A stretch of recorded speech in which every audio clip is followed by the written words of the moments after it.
We've heard it all before. Ground force, get some more ground force in your golf swing. Make sure you get the ground force activated, but what really is it? I'm going to show you today a few swings from the tour players, look at their footwork, and how you can utilize some of this in your swing to help you hit the ball further and more consistent. It's a quicker video than most, but I wanted to make sure you get it in case you are going to the range this weekend. You can look at this and see if it helps you. And if you're new to this channel and want to get some education on the golf swing, consider subscribing to us. Hit that like, share, comments, whatever you feel necessary, because it really helps us grow. And thanks for those on the screen here supporting our channel. I really appreciate your constant support. But enough of that, let's get ready to see how you can steal more ground force.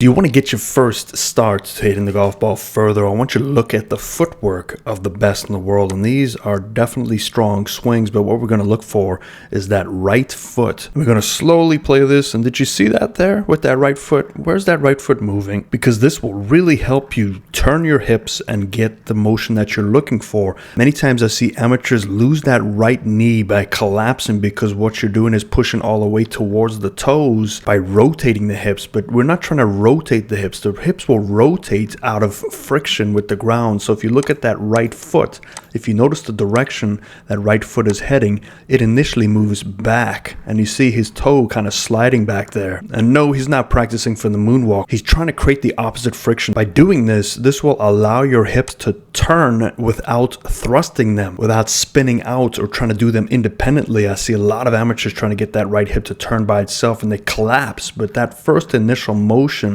is key, and you'll notice this in really good golfers. Some do it more, some do it less. It has to do with their spine angle retention. The ones that do it more lose their posture. The ones that do it more actually start to straighten up, and I have Greg Norman to show you at the end of the video. And now Rory's motion is slightly different. He's going to go down into the ground and then push up, but watch that right foot right at impact and pass. Watch where it moves.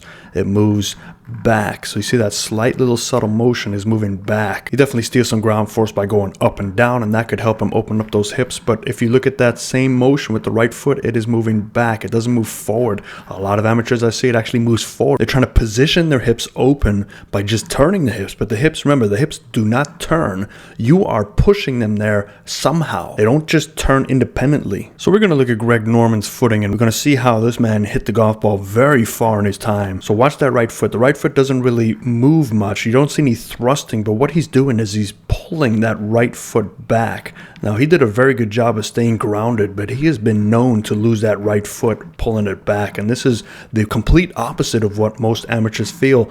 Most amateurs feel in order to get that right hip to turn, they have to turn their entire body this way, including the knees and including the feet. So I see a lot of feet that are getting up in this direction while the toes down. But if you take a look, what he's trying to do is he's trying to dig that right foot in the ground and pull it back. And when you pull it back, the hips will move right. They will open up for you, allowing you to stay in your posture a little bit better. And you see straighter legs at impact. And what I typically see at impact is I see impacts of amateurs with the knee really buckling down because this right foot started to stand up. Now, when you do that, that's an indication that you're just trying to open the hips. You're trying to thrust them open, but they don't open by you putting them there. They open as a result of your footwork. So to really hit this home, this is Greg Norman when he was slightly younger, and he had a very powerful motion. Once you look at the right foot action, right as it gets down to impact, watch the right foot. It is going to start moving back. Right now, he's planting it. He's pulling the weighting behind him with his right foot. It's almost like he's sliding that right foot back, but you will see evidence as you get down to impact. Watch the right foot. The right foot's going to keep pulling back.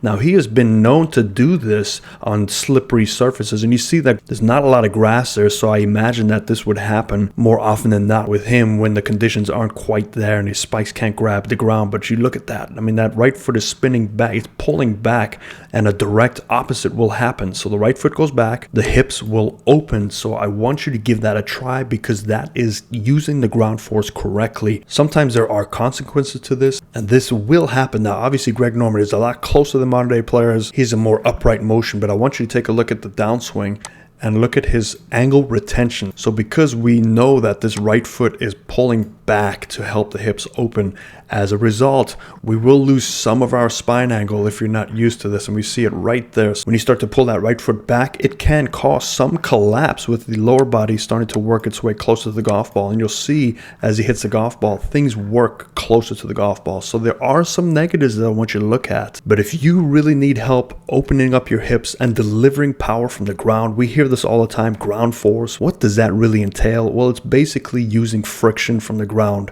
Some of us go down and up, some of us go rotational. Now, Greg Norman is a very rotational swing, and I want you to be careful. If your body's not capable of doing this motion, you will injure yourself, so you might have to be of a more up and down player. Just wanted to throw this out there to get your weekend started decently. If you're going out to the range, take a video from down the line, kind of where Greg Norman is, and look at the footwork and see, does this make sense to you? But as always, if you get stuck, go see a reputable golf professional in your area that is trained to help you with this, because yes, you can go and tinker with this all day long, but most likely you're going to drive yourself nuts. I hope you have a great weekend. I'll see you next time. Fairways and greens.